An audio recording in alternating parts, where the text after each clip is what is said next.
Double, double, toil and trouble. This is Toil and Troubles from Grandpa Beck's Games. This is another Halloo Season review.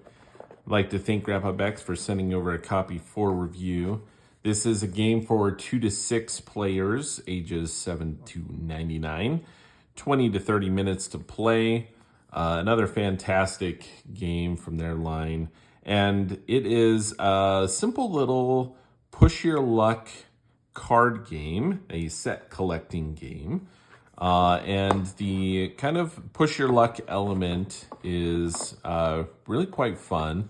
There's some other interesting things with it, but it's got a great illustrations and production value here. So taking a look at the rule book, very well done. They have a watch it played video.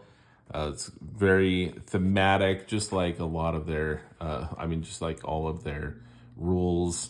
Very well done. It's got great graphics. It's very well laid out. Goes through how the game is played, the setup, what you do on your turn, and it's got some examples.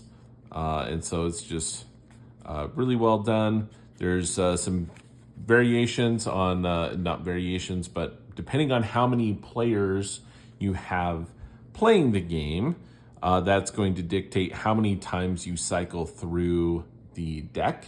So if you're 2 to 3 players, you're going to go through that for just once. 4 to 5 players, you're going to shuffle it and go through it twice.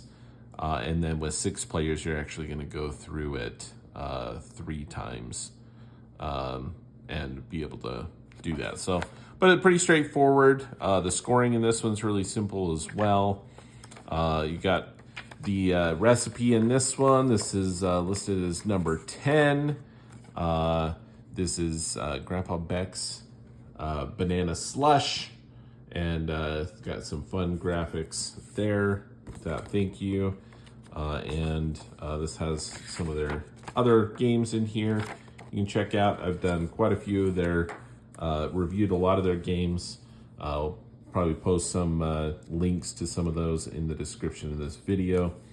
If you have any questions, after you've watched this video, please let me know. I'm happy to answer any questions that you may have.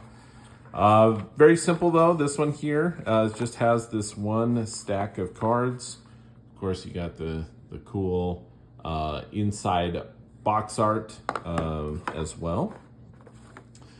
But with this one, you have got the opposite way here.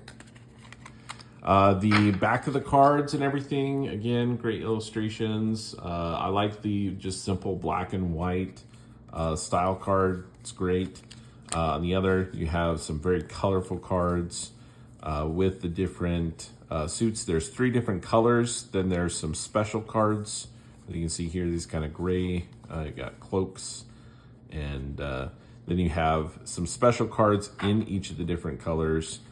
Again, the color is blue, green, and kind of this reddish color. For setup, it's very simple. You're going to shuffle these up, and you're going to take turns basically trying to get as many cards as you can at once. The object of this game is to get, as they call them, talismans or sets. So a set is either 4 of one number. It can be any color. And that would be a set. Whenever you get a set, you actually are going to want to turn them in. We'll explain why in a moment. But you'll basically take one of those. You'll choose one and flip it face down. And that will be 10 points at the end of the game. If you ever have, at the end of the game, if you have other cards in your area, those will be each worth 1 point each. So you definitely want to get those sets to get 10 points for each of those, and no one can steal or mess with these in any way.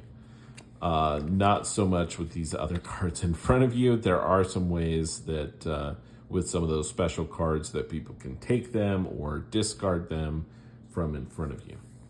So that's really what we're trying to do. How do we do that? You're going to do that through flipping over cards from the deck into the kind of forest area, the enchanted forest. And so what we do here is you can kind of imagine there's 3 different rows that you can play into. And from there, you have to place cards so that they go in like ascending order. You cannot place a card next to another card if it is the same color. You cannot also have a repeat number or special card other than the cloak, which is special. We'll talk about in a second. So this frog cannot go here because this row already has a 1, but I can go and start another row.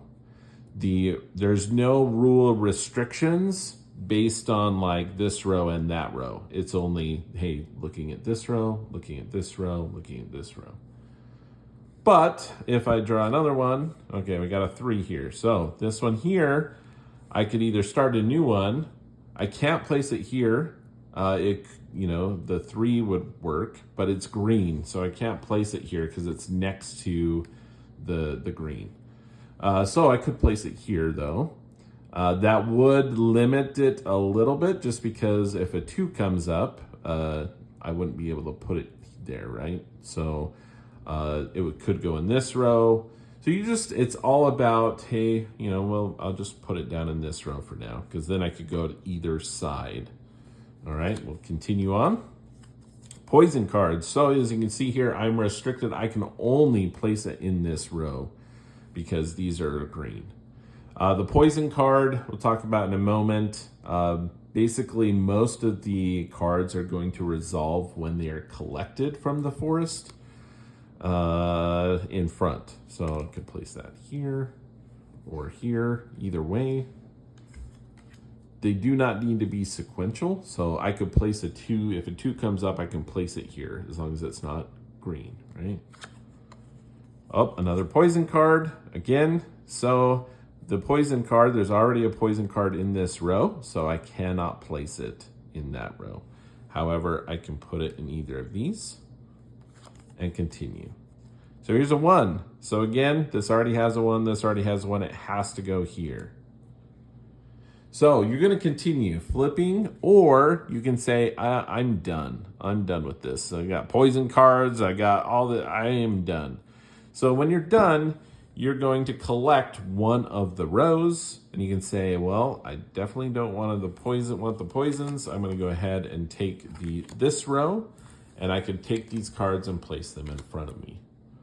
And again, what I'm trying to get is 1 of each, which is 1 through 5.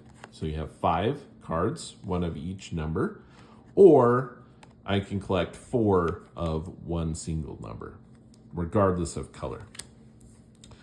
So I would collect that. At the end of that, everyone else in clockwise order gets to choose or has to take a single card if they can from the end of the row. So let's say, can we flip over one more? That one doesn't work for us. Let me see this one. Okay. Here's an example. So the next player can take any card from the outside of any of the rows remaining. So they could take any of these. They could take either of these because they're both outside. They cannot take this one though, right? Because it is in the middle of the row. But they could take this one, and then that would open it up for someone else to take this one. And it goes around, everyone else takes one. And yes, if the only thing left is, the poison cards, you're going to have to take a poison card. The poison cards, you basically take it, you're going to discard it, and you have to discard you get to choose. You have to discard one of your cards, one of your ingredient cards, if you will, as well. So generally, poison cards, not good. They're going to make you discard stuff, all right? And then from there, you may or may not have cards left over from the previous round. You have a discard pile.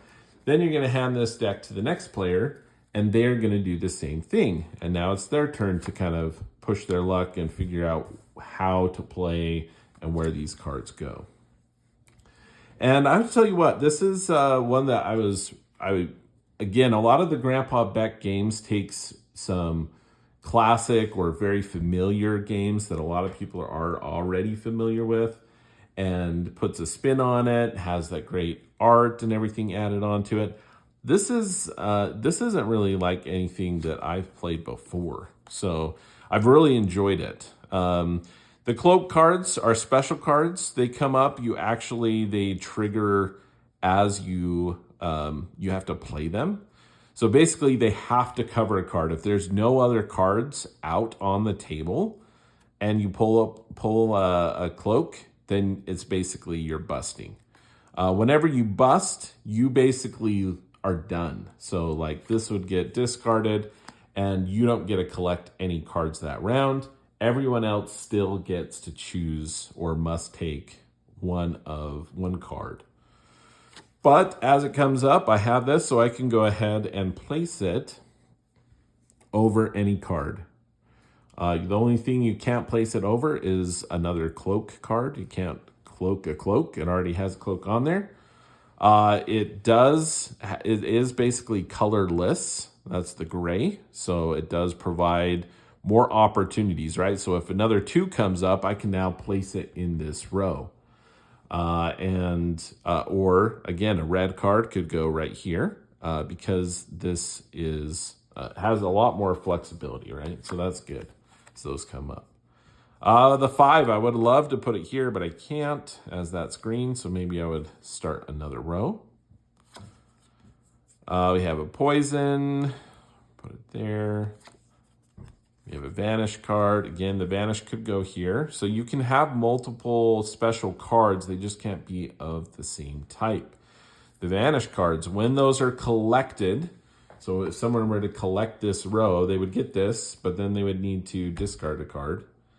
And then the vanish, they basically announce, hey, 1. I'm going to choose the 1s. And anyone other than that individual with a 1 in front of them in their area that isn't face down, right? That's face up in the area, they have to discard it.